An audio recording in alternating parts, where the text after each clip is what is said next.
700 years ago, a mapmaker in Europe drew the richest man in the world. Not a pope, not an emperor, an African king, seated on a golden throne at the very edge of the known map, crowned, holding up a single nugget of gold. His name was Mansa Musa, and he ruled an empire of gold called Mali. He would give away so much of it that 7 centuries later, the world has still never agreed on how rich he truly was. Only that the number is, in the words of one historian, almost impossible to grasp. And yet today, the empire he ruled is gone.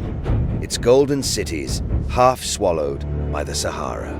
The site of his capital, lost, still argued over by archaeologists who cannot agree where it stood.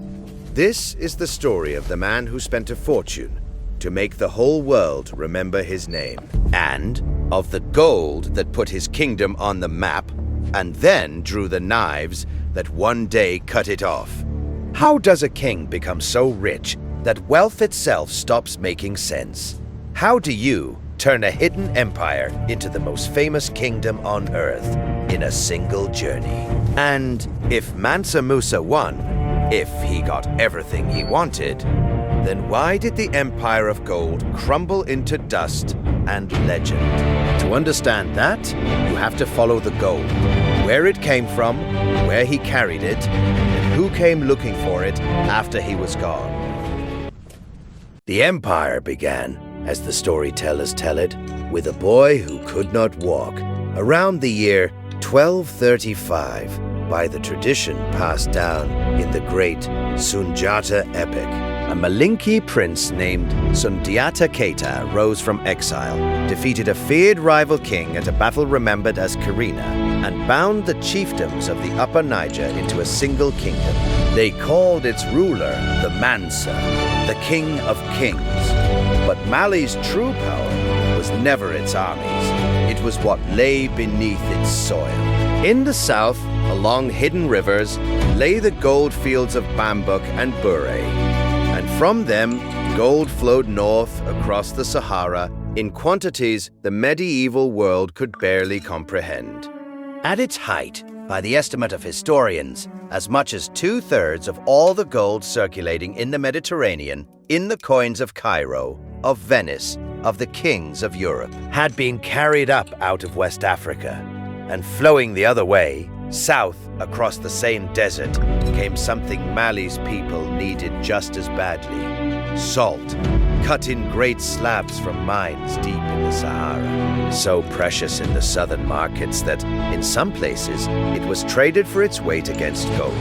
Whoever controlled that exchange, gold rising, salt falling, held one of the richest trades on earth. And in the early 1300s, that throne passed to a man who would understand better than anyone before him exactly what his gold could buy. His name was Musa.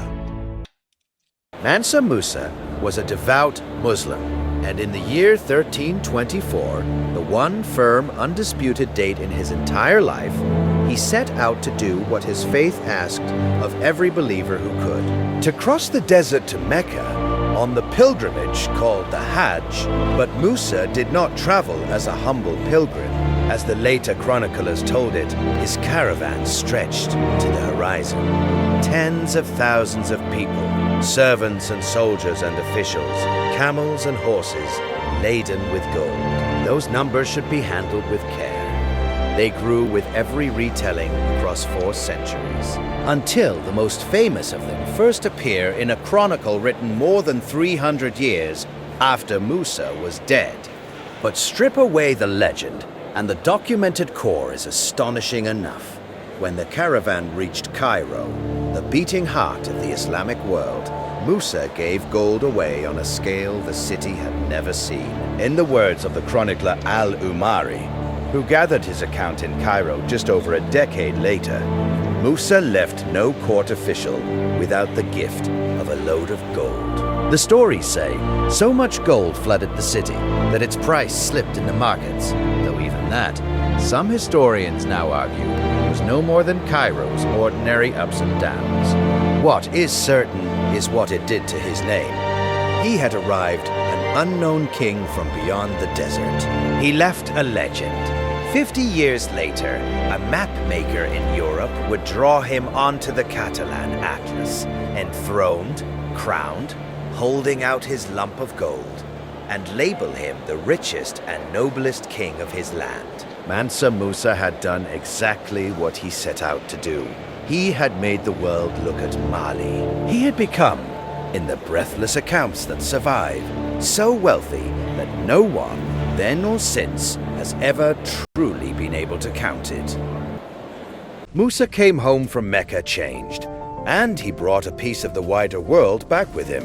Among his companions, tradition holds, was a scholar and architect from Muslim Spain named al-Sahili. For centuries, the story went that al-Sahili raised Timbuktu's great mosque and taught West Africa how to build. But modern historians call much of that a myth. The soaring mud brick architecture of the Sahel was a homegrown West African art, and al-Sahili's documented work was far smaller. What Musa truly did was larger than any single building. He poured his gold into the cities of the Great Bend of the Niger, above all into Timbuktu, where the river met the desert and the caravans met the boats. He raised mosques, he drew in scholars, judges, and traders.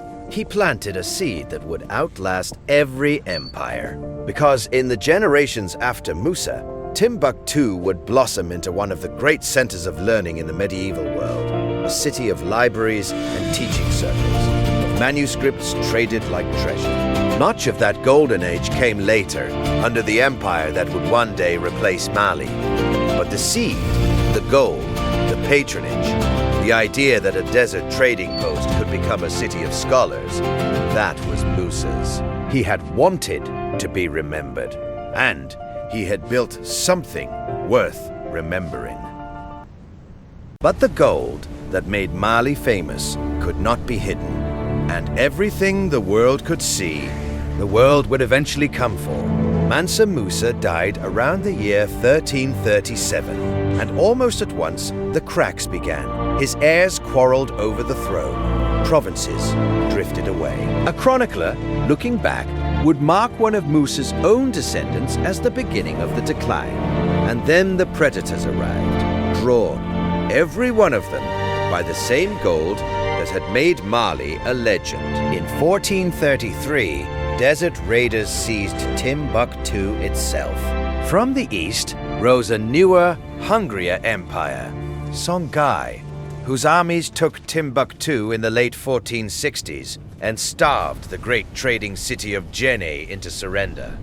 Far to the west, Portuguese ships began creeping down the African coast, and slowly, the gold that had always flowed north across the desert began to flow out to sea instead, draining the caravan trade that was Mali's lifeblood. And then, in 1591, the final blow. The Sultan of Morocco, hungry for the source of the gold, sent an army south across the Sahara, carrying a weapon the empires of the Sahel had never faced: firearms.